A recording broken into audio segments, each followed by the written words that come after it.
کا نام نکالا ہے، اور داڑھی کا نام اس لیے نکالا ہے کیونکہ وہ میرے بہنوں ہی ہیں، میں نے اپنی بہنوں کو دی ہے، میں نے اپنے بہنوں کا نام اس لیے نکال دیا ہے کہ کل قیامت کے دن اللہ پوچھے آئے عمر تو خلافت اپنے بعد کس کو لے کر آیا؟ اگر میں ان کا نام بھی لکھ دیتا تو کہیں اللہ یہ بھی کہہ سکتا تھا کہ خلافت کی بات تو اپنے پہلو کا نام کیا، خلافت داری ہم نے کیوں دے دی ہے؟ میرے بھائیوں اتنے بڑے مستقبلوں پریشان کرتے ہیں، حضرت عمر شریف کا نام اس لیے نکال دیتے ہیں کہ کہتے لوگوں کو رشتے سے میرے پہلو ہی ہیں، کہ اللہ تعالیٰ مجھ سے خلافت داری کے بارے میں کہیں معجزہ نہ کر لے، اپنے پہلو کا نام لے کر کیوں آئے؟ آج ہم فیصلہ کرتے ہیں چہرے دیکھ کر، آج ہم فیصلہ کرتے ہیں اللہ کے نبی کے پاس مقدمہ آتا ہے، اے اللہ کے رسول یہ لڑکی کرنے تم مخصوص کی ہے اور چوری کرنے کے لیے فاطمہ نام ہے، آپ نے کہا کتنی چوری کی؟ فرمایا اتنے درہم دینار کے برابر پہنچ رہی ہے۔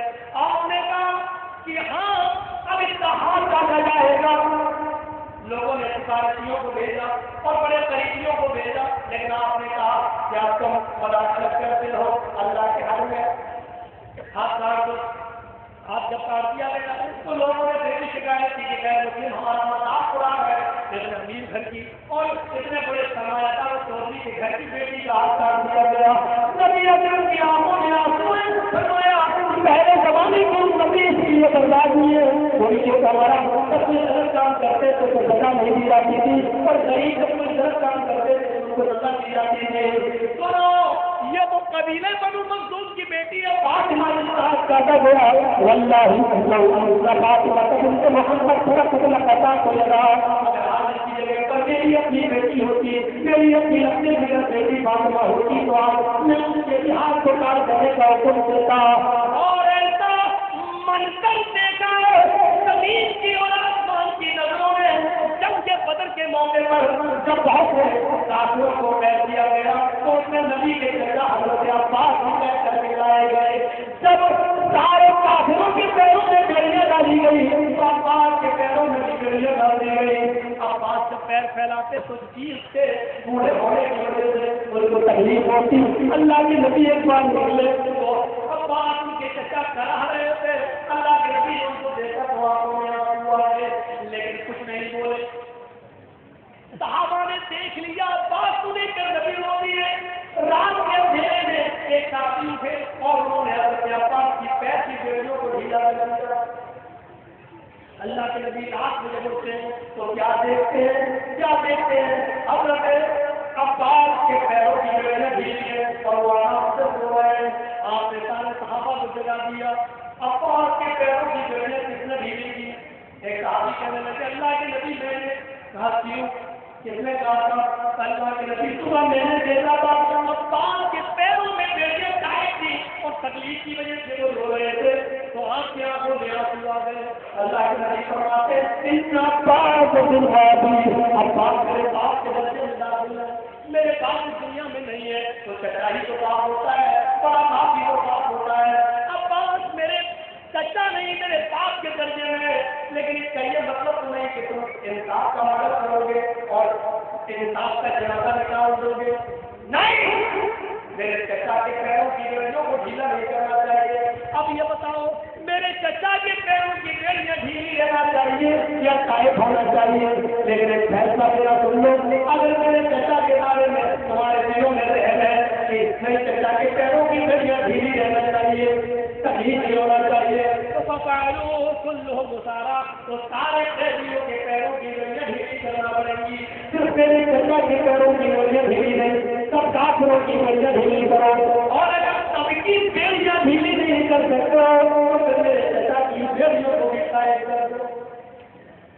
صحابہ جانتے ہیں نبی رحمت اللہ علیہ نے رحمت کو پسند کرتے ہیں، فرمایا نہیں مجھے آپ کے چچا کے پیروں میں بیڑیوں کا ڈھیلا رہنا ہی پسند ہے، تو آپ نے فرمایا پھر سارے قیدیوں کے پیروں کی بیڑیوں کو ڈھیلا کر دو۔ یہ انصاف میدان جنگ کے میدان میں بھی جناب محمد رسول اللہ کا تھا، اور وہ بھی اپنے رشتے داروں کے ساتھ، اپنے چچا کے ساتھ، جب ایک شخص آتا جا رہا تھا اور مالک دنیا دے کر اپنا رشتے دار چھوڑا کرنے جا رہا تھا تو سارے 70 کافر جو قید ہوئے تھے 69 چھوٹ گئے، 69 چھوٹ گئے، ایک قیدی کا آدمی لگا، اس کے گھر والوں کے پاس اتنا مال نہیں تھا کہ وہ مال دے کر اپنا قیدی چھڑا لے جائے۔ دنیا کی تاریخ میں اس کی مثال پیش نہیں کی جا سکتی ہے۔ آپ جانتے ہیں یہ قیدی جو رہ گیا تھا وہ کون تھا، اور اس کے گھر والوں کے پاس مال فدیہ نہیں تھا۔ یہ نبی اکرم کا داماد حضرت زینب کا شوہر اللہ، نبی اکرم کا داماد، نبی کی بیٹی زینب کا شوہر تھا۔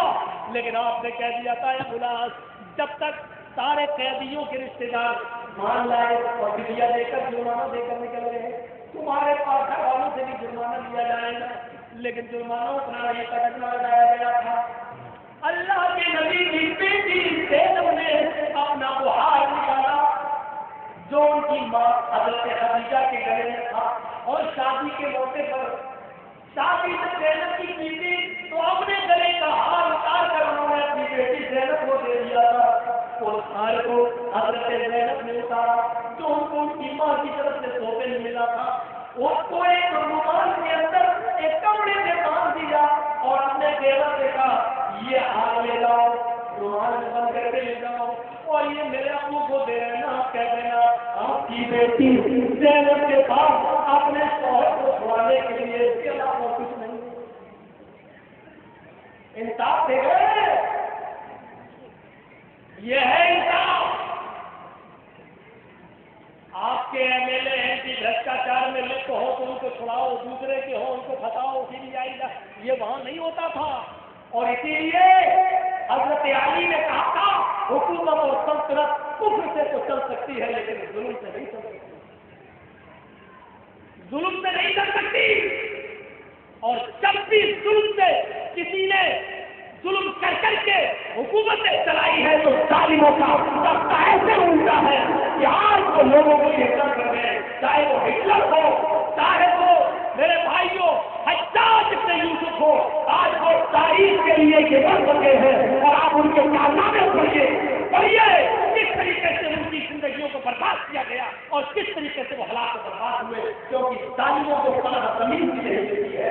میرے بھائیوں ان کی کس طریقے سے موت ہوتی ہے وہ عبرت نہ وہ لوگوں کے لیے عبرت بن جایا کرتے ہیں، عبرت بن جایا کرتے ہیں۔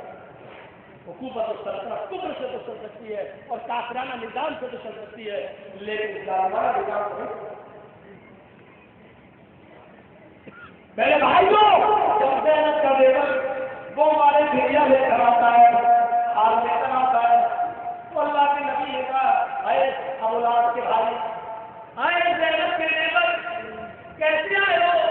اپنے بھائی کو زینب کے شوہر اللہ کو چھڑانے کے لیے آئے ہو، کیا مان لائے ہو؟ رومال دکھاؤ، اس میں کیا ہے، یہ کیا ہے؟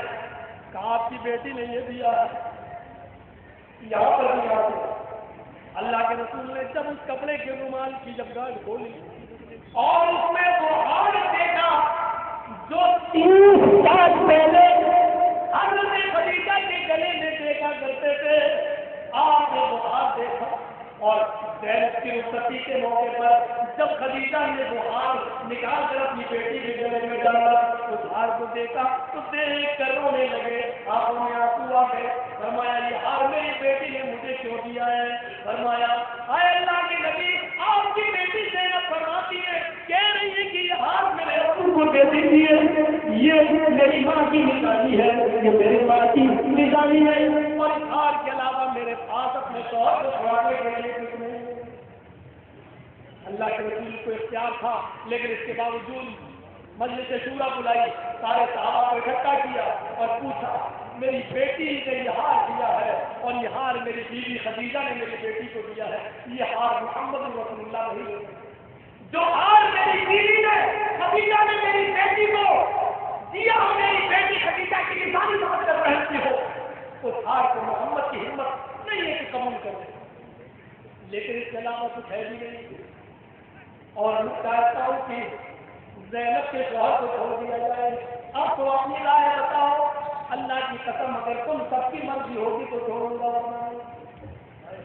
اپنے آپ کو صحابہ کی عدالت سے پیش کر رہے ہیں، اپنے آپ کو صحابہ کی عدالت میں کوئی فیصلہ ایسا نہیں من مانا چلایا ہو، کسی سے نہ پوچھا ہو، ایک دم نوٹ بندی کا اعلان۔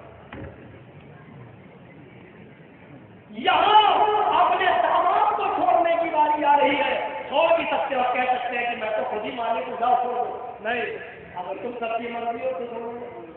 صحابہ منع کر سکتے تھے, لیکن ہم اپنے ساتھ ابو لہب کو چھوڑو اور ادھر لاؤ اور فرمایا تمہاری بیوی زینب کے پاس ہمارے دنیا دینے کو نہیں, تمہارے گھر والوں کے پاس نہیں, لیکن ایک شرط میں لگاتا ہوں اور اسی شرط کو تم پورا کر دو گے تو یہی میرے لیے مال فدیہ ہو جائے گا.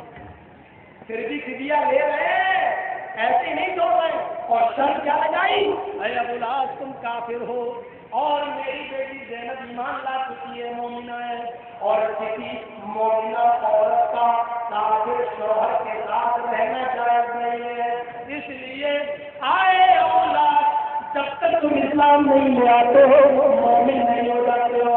اے اولاد, اس وقت تک تم میری بیٹی کو میرے حوالے کر دو, اس وقت تک میری بیٹی کو میرے حوالے کر دو, اور میں انتظار کروں گا تمہارے ایمان لانے کا, میں انتظار کروں گا تمہارے ایمان لانے کا. ابو لہب نے یہ وعدہ کر لیا, یہ وعدہ شرط لگا کر چھوڑ دیا. ادھر سے ابو لہب چلے جاتے ہیں اور ادھر انہوں نے اپنا وعدہ پورا کر دیا, زینب کو لا کر اللہ کے نبی کے سپرد کر دیا. اور پھر کچھ مہینوں کے بعد حضرت ابو العاص بھی اسلام لے آتے ہیں اور ایمان لے آتے ہیں.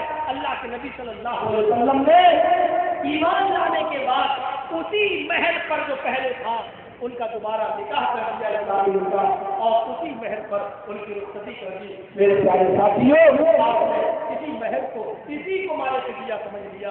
میں یہ بتانا چاہتا ہوں, اگر آپ جج ہیں, فیصلہ کرتے ہیں, تو اچھا جج آپ تب تک نہیں بن سکتے جب تک آپ نہیں پڑھیں گے محمد رسول اللہ صلی اللہ علیہ وسلم. یہ فیصلے تھے جناب محمد رسول اللہ صلی اللہ علیہ وسلم.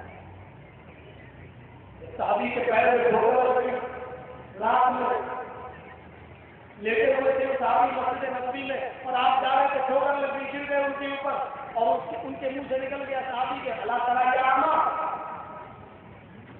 اندھے دکھتا ہے. اللہ کے رسول نے کہا میں اندھا نہیں, آج تو غلطی ہو گئی ہے, چلو مجھے معاف کر دو. اس نے دیکھا یہ تو اللہ کے رسول ہے, کہا اللہ کے نبی مجھے معاف کرو. اللہ کے نبی کہتے نہیں ٹھوکر میرے پیر سے لگی, تم مجھے معاف کرو. اس نے کہا میں نے آپ کو اللہ کا, مجھے معاف کر دو. صبح فجر کا وقت ہو گیا لیکن اسی میں بحث میں آپ مجھے معاف کرو. وہ کہتا نہیں آپ مجھے معاف کرو. فیصلہ نہیں ہو پایا. فجر کی نماز آپ نے پائی اور نماز پڑھنے کے بعد اپنا مقدمہ صاحب کی عدالت میں رکھتے ہیں. ساتھیوں, آپ فیصلہ آپ کی کریں گے. میں رات میں آ رہا تھا, اندھیرے میں دکھائی دے دیا, ٹھوکر لگی میں گر گیا. انہوں نے کہہ دیا اللہ تعالیٰ اندھے دکھتا رہی, غلطی میری تھی, میں بھی اوپر گر گیا, لیکن یہ مجھ سے معافی مانگ رہے. اس نے کہا اللہ کے نبی کو میں پہچان نہیں پایا, اور انکھا کا جملہ میرے منہ سے نکل گیا. میرے ماں باپ پر قربان, میرے منہ سے بہت برا جملہ نکل گیا, میری تو آخر برباد ہو جائے گی, اس لیے مجھ سے غلطی ہو گئی. مجھے معاف کرنا چاہیے. اللہ کے رسول آپ معاف کیجیے. صحابہ نے کہا میں کیا کرنا کروں. اللہ کے نبی, اللہ نے تجھ سے آپ کو بنایا ہے اور دنیا والوں کو حکم دے دیا ہے جب تک محمد رسول اللہ کا فیصلہ بلا صرف مان لو مومن نہیں ہو سکتے. آپ کو خود ہی حاکم ہو سکتے, ہم کیا فیصلہ کر سکتے ہیں, آپ ہی فیصلہ کیجیے. اب اللہ کے نبی فیصلہ کرتے ہیں, اچھا چلو میں تمہاری اوپر گرا, یہ میری غلطی, اور اللہ تمہاری غلطی. تو فیصلہ یہ کر دیتے ہیں کہ تم میری غلطی, میں تمہیں معاف کر دیتا ہوں اور تم مجھے معاف کر دو. میں تمہاری غلطی معاف کر دیتا ہوں, تم ہماری غلطی معاف کر دو. ذرا غور کرو, رسول سے وہ بھی غلطی کیسے, نبی تو معصوم من الخطا ہو گئے, لیکن ذرا اندازہ لگائیے, دھوکے سے گرے تو کوئی غلطی نہیں تھی, اچانک گر گئے, دھوکے سے گر گئے, یہ کوئی غلطی نہیں تھی, اور کہنے لگے کہ میں دھوکے سے گرا, لیکن اس نے تو اندھا جان بوجھ کر کہہ دیا یہ اللہ ہے کہ نبی کو نہیں سمجھاتا. کوئی یہ تو جانتا ہی تھا کہ کوئی صحابی یا کوئی آدمی گرا میرے اوپر, لیکن اللہ کا جملہ تو نہیں ملا, لیکن اس کے باوجود فیصلہ یہ کر رہے ہیں کہ مجھے معاف کر دو, میں معاف کر دیتا ہوں. یہ فیصلے ہوا کرتے تھے محمد رسول اللہ کی عدالت کو, یہ فیصلے ہوا کرتے تھے. تو ایک اچھا جج بننا ہے, فیصل بننا ہے, تو زندگی کا مطالعہ کیجیے. جناب